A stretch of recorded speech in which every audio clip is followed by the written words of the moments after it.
देखो छात्रों, प्रिय अध्यापकों, आज हम दो लघु कथाएं रचनाकार हरि जोशी,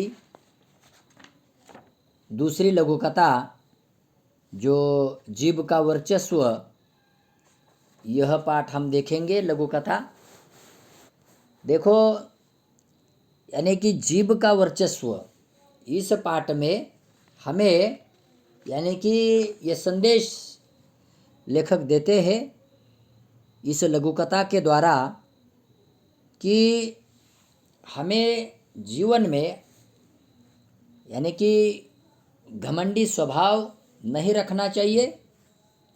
हमारी बात विनम्रता पूर्वक रखनी चाहिए, करनी चाहिए। अगर हम देखो सद्गुण के बजाय दुर्गुण को अपनाते हैं, अपना रहे हैं, तो इसका परिणाम हमारे मन पर, हमारे जीवन पर होता है, होगा।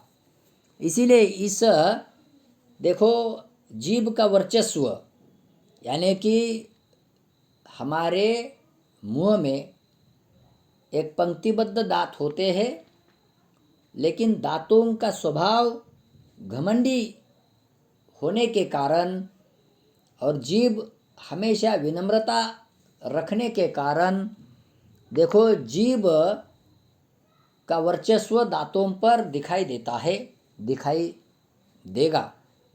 लेकिन कभी कभी हमें जीवन में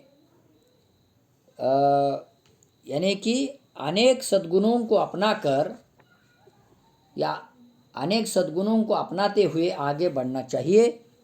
जैसे जीव का स्वभाव विनम्र है, वैसे जीवन में विनम्रता अगर हम रखें तो निश्चित तौर पर मनुष्य का जीवन कामयाब होता है। यहाँ इस जीव का वर्चस्व इस लघु कथा में दिखाई दिया है। देखो हम देखेंगे इस लघु कथा में क्या दिया है हरि जोशी जी ने। पंक्तिबद्ध और एकजुट रहने के कारण दांत बहुत दुस्साहसी हो गए थे। एक दिन वे गर्व में चूर होकर जीवा से बोले कि हम 32 घनिष्ठ मित्र हैं, एक से एक मजबूत, तू ठहरी अकेली, चाहे तो तुझे बाहर ही न निकलने दे। जिह्वा ने पहली बार ऐसा कलुषित विचार सुना था। वह हंसकर बोली, ऊपर से एकदम सफ़ेद और स्वच्छ हो, पर मन से बड़े कपटी हो। देखो यानी कि इस यानी कि परिच्छेद में जीव एकदम विनम्र भाव से अपना मत प्रकट करती है। दांत एक तो पंक्तिबद्ध हो और घनिष्ठ मित्र होने के कारण, एक साथ रहने के कारण देखो हम 32 है और तू ठहरी अकेली। यानी कि समाज में चाहे हम कितने भी बड़े क्यों न हो, लेकिन अगर जैसे कि सबको साथ लेकर चलना चाहिए, चाहे बड़ा हो, चाहे अमीर हो, धनवान हो, वैसे गरीब, असहाय, मजबूर लोगों को अगर हम साथ लेकर चलते हैं तो उससे समाज बनता है। लेकिन अगर यहाँ मुंह के जो दांत है वो घनिष्ठ मित्र है, मगर उनका स्वभाव गर्व से भर पड़ा है, इसीलिए वो दुस्साहस के साथ देखो ये जीव के साथ बात करते हैं। इसीलिए जीव ने उन्हें खरी खोटी सुनाई कि तुम्हारे मन में जो ऐसे कलुषित विचार आने लगे हैं, देखो तुम्हारा जो जीवन है वो मेरे ऊपर ही बना है। जीव ने उन्हें सुनाया, और तुम जो बाहर से स्वच्छ और सफ़ेद दिखते हो ना, लेकिन मन से बहुत कपटी हो, है ना। यानी कि मुझे दुर्भाग्यपूर्ण ये बात कह रही हूँ, यानी कि कहने का मैंने साहस किया है कि तुम मन से बड़े कपटी हो। देखो कुछ मनुष्य है ना, यानी कि मन से कपट कारस्थान करने वाले होते हैं, इसीलिए छोटों को और गरीब को, है ना, उसका परिणाम भुगतना पड़ता है। इसीलिए हमें चाहे बड़ा अगर हम है, चाहे धन से, संपत्ति से, है ना, या यानी एकता से, तो हमें अपना मन स्वच्छ साफ सुथरा रखना चाहिए, न कि गर्व से, अभिमान से भरा नहीं रखना चाहिए। तो उसका परिणाम भुगतना पड़ता है। उसका घमंड तोड़ने का काम कोई गरीब या कोई असहाय व्यक्ति भी कर सकता है। वैसे जीभ यानी कि दांतों को खरी खोटी सुनाती है। देखो यहाँ जीभ यानी कि सद्गुण पाई हुई है। तो सद्गुण कौन से है? जैसे नम्रता हो, है ना, सदाचार हो, परोपकार हो, मानवता हो, नैतिकता हो, स्नेह हो, है ना। जीभ क्या करती है? तो ये सब बातों का ध्यान रखकर अपना शब्द बाहर फेंकती है। और दांत दुर्गुण का यहाँ दांतों के बारे में दुर्गुण दिखाई दिए हैं। जैसे अभिमान हो, घमंड हो, बड़प्पन हो, नफरत हो, मोह हो, ये बातें यानी कि दांतों के माध्यम से यहाँ हरि जोशी ने दिखाई दिया है। तो हमें जीवन में आगे अगर बढ़ना है ना, तो नम्रता आवश्यक होती है, सदाचार आवश्यक होता है, और उसके साथ साथ हमें देखो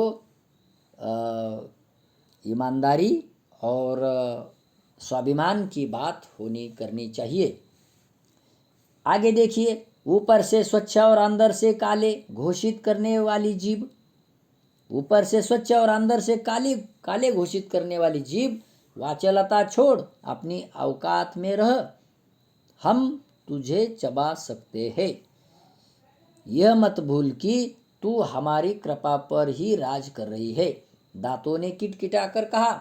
जीभ ने नम्रता बनाए रखी, किंतु उत्तर दिया, दूसरों को चबा जाने की ललक रखने वाले बहुत जल्दी टूटते भी है। देखो, ललक यानी क्या? लालसा, तीव्र इच्छा। दांत हमेशा एक होने के कारण, है ना, बल होने के कारण, एकता से बल प्राप्त होता है, और बल से घमंड आती है, गर्व आता है। इस दांतों को भी एकता का गर्व हुआ, घमंड हुआ, और घमंड से देखो अभिमान भरी बातें जीभ को सुनाने लगे। और इससे जो बड़प्पन जो दांत दिखा रहे हैं, इसीलिए उन्होंने कहा कि देखो अपने औकात में रह, यानी कि ध्वस दी, है ना, खरी खोटी सुनाई दांतों ने जीभ को, नहीं तो हम तुझे चबा सकते हैं।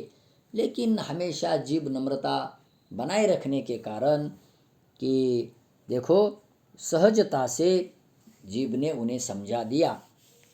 इसीलिए जीभ ने नम्रता दिखाई और उत्तर दिया कि तुम देखो तीव्र लालसा रखने वाले, दूसरों को चबा जाने की बात करने वाले जल्दी टूट सकते हैं। यानी कि हमेशा अगर हम किसी बात की तीव्र इच्छा रखते हैं, लालसा करते हैं, है ना, तो इसका परिणाम भुगतना पड़ता है। इसीलिए जीभ ने बहुत ही नम्रता पूर्वक उस एकता से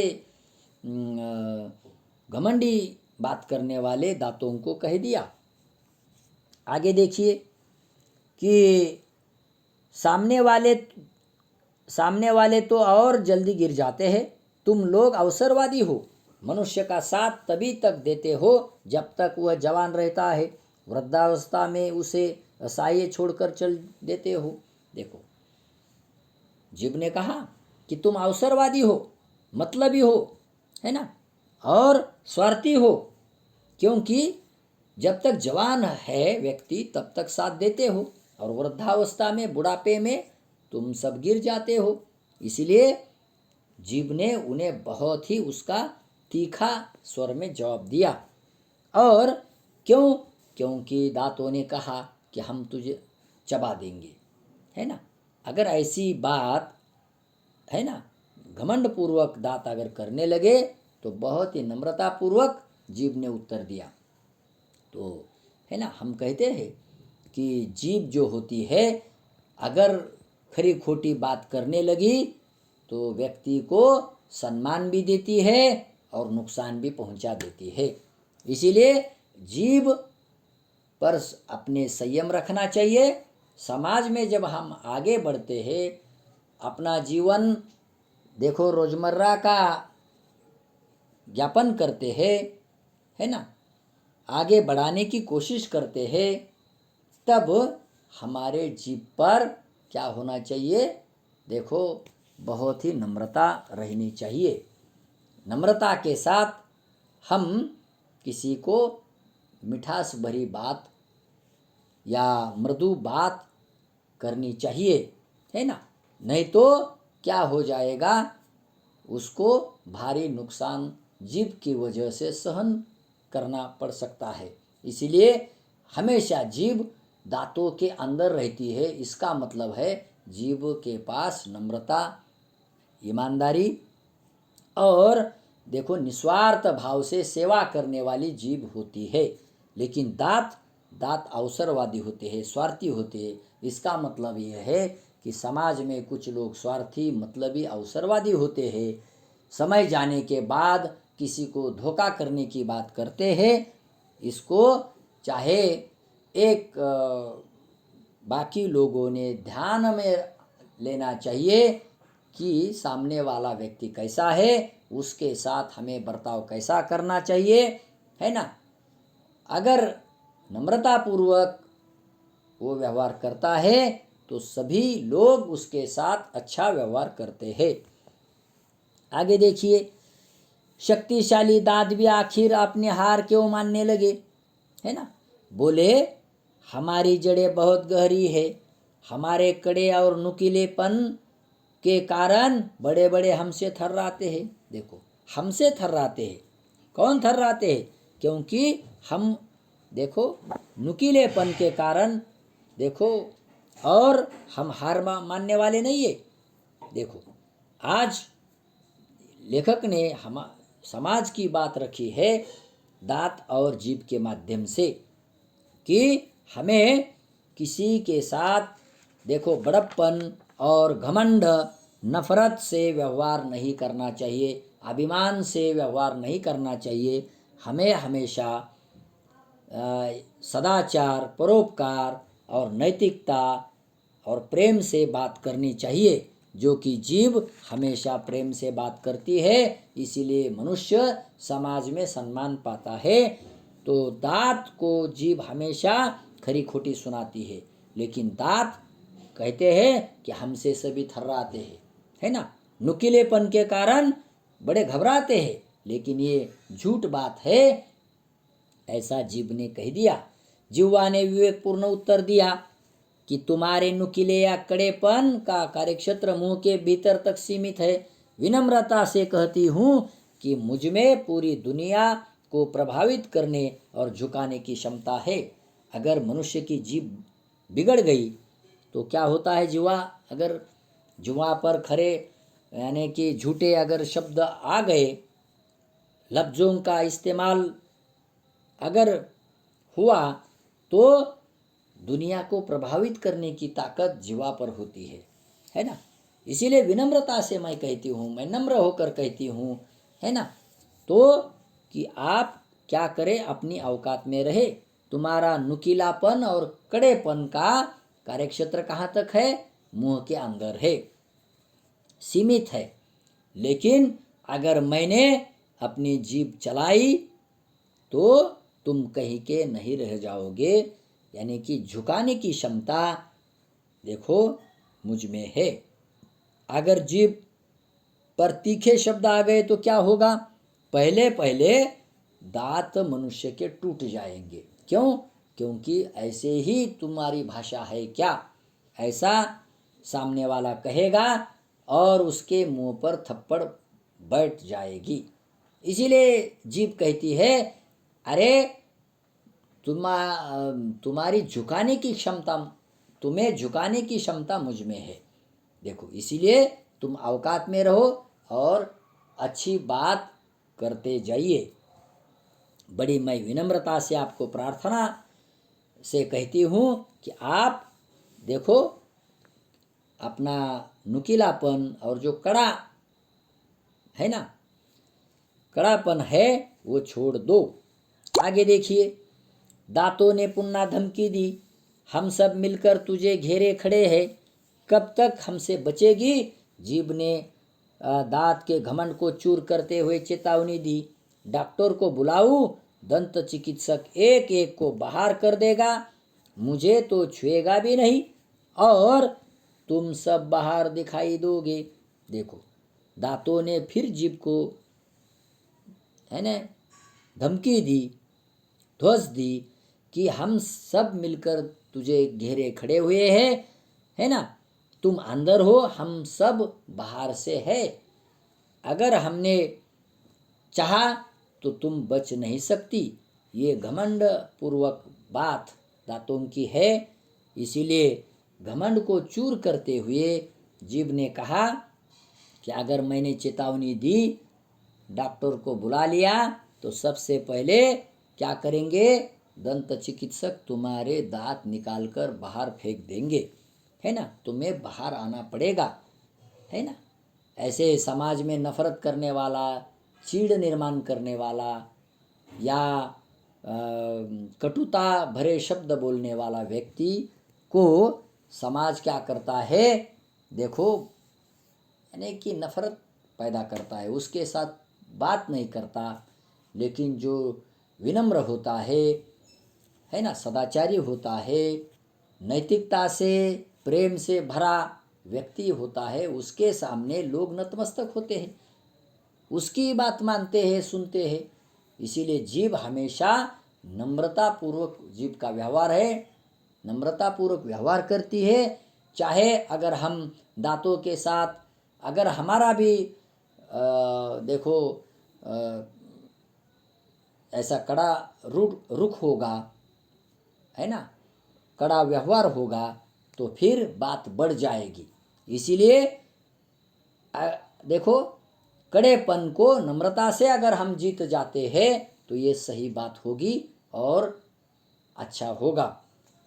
आगे देखिए, तो मुझे तो छुएगा भी नहीं और तुम सब बाहर दिखाई दोगे। घमंडी दांत अब निरुत्तर थे। उन्हें कविता की यह पंक्ति याद आ गई, किसी को पसंद नहीं सकती बयान में, तभी तो दी नहीं हड्डी जबान में। घमंडी दांतों ने आखिर जीभ का लोहा मान लिया। लोहा मानना, श्रेष्ठता स्वीकार करना। आखिरकार दांतों ने इतने दांत होने के कारण 32, लेकिन जीभ का लोहा मान लिया, उसकी श्रेष्ठता स्वीकार की, है ना। चाहे हम कितने भी क्यों न हो, लेकिन एक भी सबको भारी पड़ सकता है, भारी पड़ता है ना। तो समाज में देखो, हमें नम्रतापूर्वक व्यवहार करना चाहिए। इसीलिए देखो, हमारे जबान में हड्डी दी नहीं है, इसीलिए हमारी जबान प्यार भरी होनी चाहिए, मिठास भरी होनी चाहिए, मृदु होनी चाहिए, कोमल होनी चाहिए। तो उसके पास सब आते हैं, जैसे पशु पक्षी हो, है ना। अगर हम प्रेम से उनके साथ व्यवहार करते हैं, पशु पक्षी उनके साथ, तो वो अपने साथ दोस्ती करता है, दोस्ती करते हैं, है ना। ये बात है। नम्रतापूर्वक हमारा अगर व्यवहार हमारा कैसा है, उसके ऊपर सब डिपेंड होता है ना।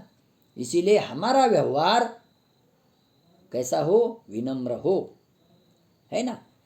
जीवन में कभी भी गर्व, अभिमान और घमंड नहीं करना चाहिए, नफरत नहीं करनी चाहिए।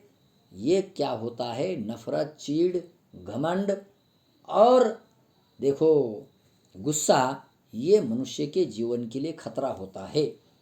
इसीलिए जो जिसको भी जीवन में आगे जाना है ना, उसे क्या होना करना चाहिए, नम्रता पूर्वक व्यवहार करना चाहिए।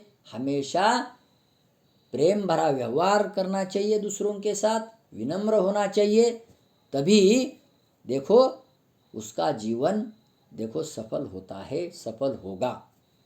तो इस पाठ में 2 लघु कथाएं में पहले में देखो नींव का हमने भाग देखा। अगर मनुष्य देखो हमेशा ईमानदारी और उसके साथ साथ सदाचार को अपनाता है, ईमानदारी को अपनाता है, तो क्या हो जाएगा, अपने जीवन में कामयाब होगा। उसकी जड़ मजबूत होगी, नींव मजबूत होगी। और कैसे, ईमानदारी के साथ, है ना, नैतिकता के साथ, ईमान और सदाचार के साथ। और दूसरे में जीभ का वर्चस्व दिया है, हमेशा जीभ नम्रता से बोलती रही और दांतों का जो घमंड है उन्होंने उतार दिया, उन्हें खरी खोटी सुनाकर, सच्ची बात बताकर। ये जब कहा तो मनुष्य के जीवन में हमेशा अगर विनम्र भाव होता है तो मनुष्य अपने जीवन में कामयाब होता है। ये 2 लघु कथाओं के माध्यम से हरि जोशी ने स्पष्ट किया है। धन्यवाद।